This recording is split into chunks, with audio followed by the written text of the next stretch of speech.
राधे राधे। आप सभी का अमृत कथा कहानियां चैनल में स्वागत है।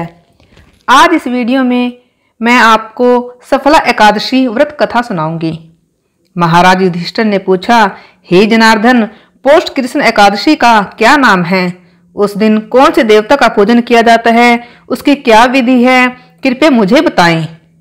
भक्तवत्सल भगवान श्री कृष्ण कहने लगे कि धर्मराज, मैं तुम्हारे स्नेह के कारण तुमसे कहता हूँ कि एकादशी व्रत के अतिरिक्त मैं अधिक से अधिक दक्षिणा पाने वाले यज्ञ से भी प्रसन्न नहीं होता हूँ। अतः इसे अत्यंत भक्ति और श्रद्धा से युक्त होकर करें। हे राजन, द्वादशी युक्त पोष कृष्ण एकादशी का महात्म्य तुम एकाग्रचित्त होकर सुनो। इस एकादशी का नाम सफला एकादशी है।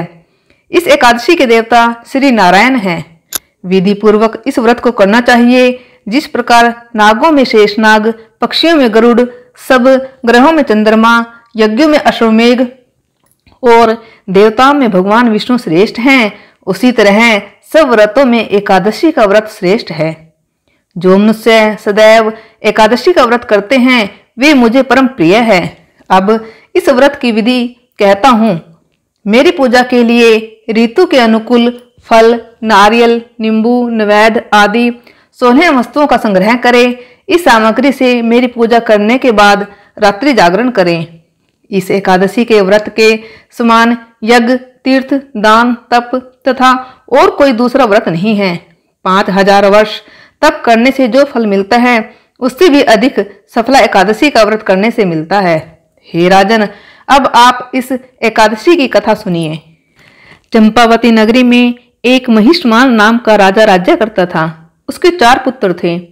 उन सब में लुम्पक नाम वाला बड़ा राजपुत्र महापापी था। वह पापी सदा पर स्त्री और वेश्यागमन तथा दूसरे बुरे कामों में अपने पिता का धन नष्ट किया करता था। सदैव ही देवता, ब्राह्मण, वैष्णवों की निंदा किया करता।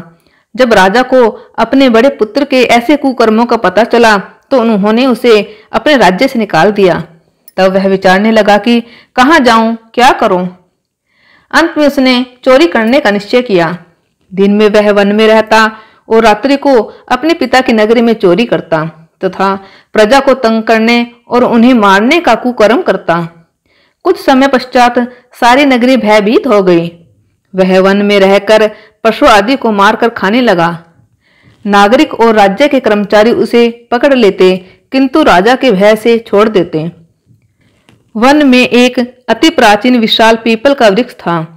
लोग उसकी भगवान के समान पूजा करते थे। उसी वृक्ष के नीचे वह महापापी लुम्पक रहा करता था। इस वन को लोग देवताओं की क्रीड़ा स्थली मानते थे। कुछ समय पश्चात पोष कृष्ण पक्ष की दशमी के दिन वह वस्त्रहीन होने के कारण शीत के चलते सारी रात्रि सो नहीं सका। उसके हाथ पैर अकड़ गए। सूर्योदय होते होते वह मूर्छित हो गया। दूसरे दिन एकादशी को मध्याह्न के समय सूर्य की गर्मी पाकर उसकी मूर्छा दूर हुई। गिरता पड़ता वह भोजन की तलाश में निकला। पशुओं को मारने में वह समर्थ नहीं था। अतः पेड़ों के नीचे गिरे हुए फल उठाकर वापस उसी पीपल वृक्ष के नीचे आ गया। उस समय तक भगवान सूर्य अस्त हो चुके थे।